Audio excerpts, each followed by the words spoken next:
Hi YouTube, I'm back. I've been busy lately. I just got back to school. I'm currently studying at Athabasca University. In today's video, I'm going to be talking about accessibility issues with online textbook assignments on the textbook website. So I'm very concerned about that. And I find that it's not designed for. I find that especially with mathematics, I find the screen readers may not read the mathematical content correctly, and the graphs aren't accessible to screen reader users, unfortunately. And I know this because I study mathematics as a blind or visually impaired person, and I used math lab, and I had to do my assignments on there, and it was not accessible, and that's why and that created barriers to my success, and it had effect on my grade in Math 10C at NATE. So when I retook it and at MacEwan, and I actually did better, and I didn't have to use Math Lab. We just did questions from the textbook, and I find that works better for me.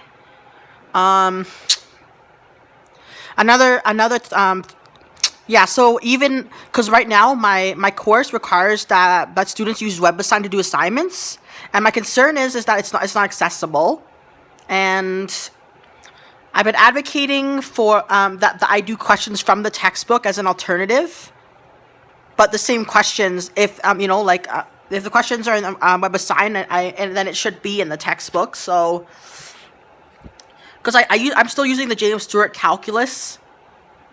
My professors were understanding at MacEwan, so they understood the accessibility barriers that WebAssign or Wiley Plus brings. Because I hate to say this, but we live in an academic institution that is designed for able-bodied students.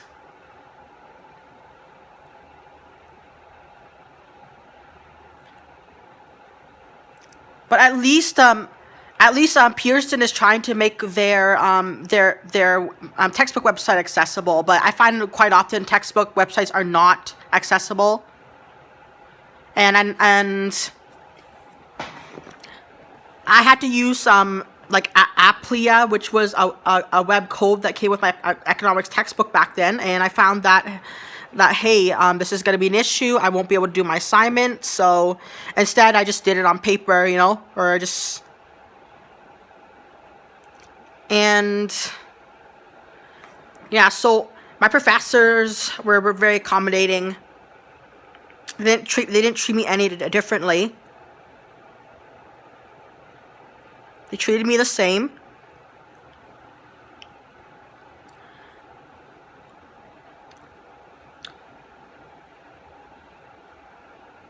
And I find that people don't think about the accessibility issues that online assignments pose to blind people and visually impaired people, and it's because it doesn't affect them, right? So they're able-bodied, so it doesn't affect them, so they don't think about it, right? So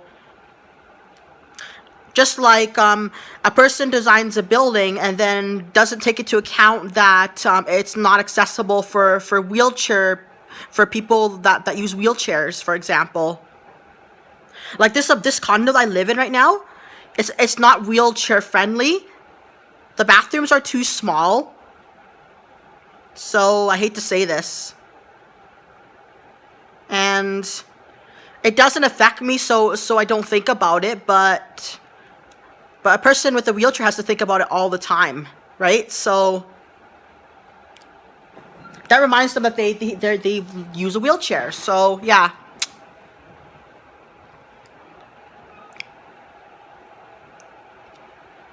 Like textbooks do come in with access codes. And there are times where professors use the textbook website to do assignments. But for me, it's not appropriate. The screen reader is not going to read the mathematical content correctly, and I can't see the graphs on the screen, and so that's why I need questions from the textbook. I find that it works better for me that way. I've studied mathematics as a blind person in college for a few years now. I know what it's like to have to try to graph equations on the computer on the assignment, which is, of course, not accessible.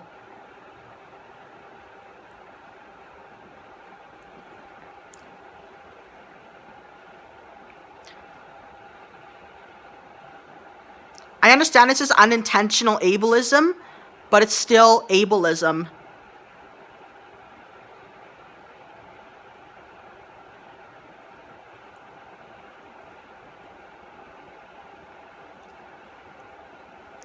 So, if you guys are watching who are fellow visually impaired students like myself, or who are professors or teachers that have a visually impaired student in their classes, I hope you find this video valuable and informative. I'll see you guys on the next YouTube video. So please subscribe so you are notified of my videos. Again, I make videos to educate people about visual impairment and how I face ableism and how it affects me as a person who has a visual disability. So I hope you guys stay safe. I will see you for another video. Bye.